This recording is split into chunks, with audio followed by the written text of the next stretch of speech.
আজকে আমি রান্না করব দেখুন মুগ ডাল, মাছের মাথা দিয়ে মুগ ডাল রান্না করব। তো আমি প্রথমে মুগ ডালটাকে জল দিয়ে ধুয়ে নিয়েছি। আমি এবার রান্না করব। মুগ ডালটাকে কড়াই দিয়ে দিলাম, একটা তেজপাতা, হলুদ দিয়ে আমি সামান্য একটু জল, মুগ ডালটাকে সেদ্ধ করে নেব। মিনিট 10 পরে দেখুন ডালটা কত সুন্দর সেদ্ধ হয়ে গেছে।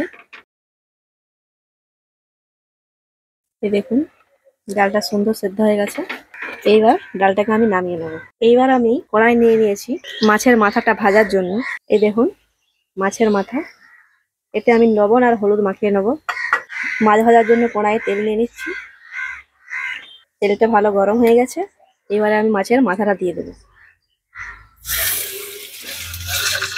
উল্টে পাল্টে মাছটাকে ধুয়ে নেব। মাছের মাথাটা দেখুন ভাজা হয়ে গেছে। আমি এবার এটাকে তুলে নিচ্ছি।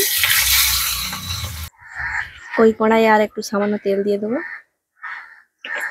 জিরে ফোড়নে দিয়ে দিয়েছি আমি জিরে, আদা বাটা, রসুন বাটা,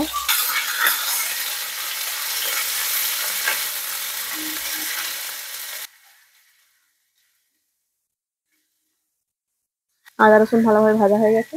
এবারে দিয়ে দেবো কাঁচা পেঁয়াজ, পেঁয়াজ কুচি,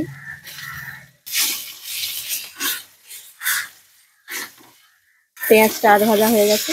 এইবারে দিয়ে দেবো টমেটো কুচি, সামান্য পরিমাণে একটু জল, সামান্য পরিমাণে একটু লঙ্কার গুঁড়ো। ডালে হলুদ দেওয়া আছে তাই অল্প পরিমাণে একটু হলুদ দেবো। ভালোভাবে মশলাটা কষাতে হবে। দুটো কাঁচা লঙ্কা, 1 চামচ ধনে আর জিরের গুঁড়ো,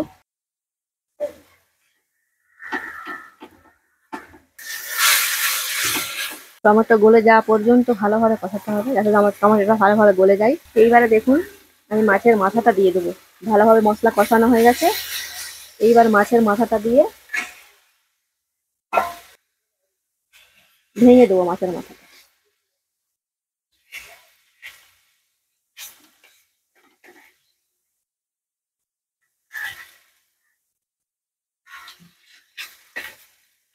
দেখুন মাছের মাথাটা সুন্দরভাবে ভেঙে নেড়ে চেড়ে নিয়েছি মশলা।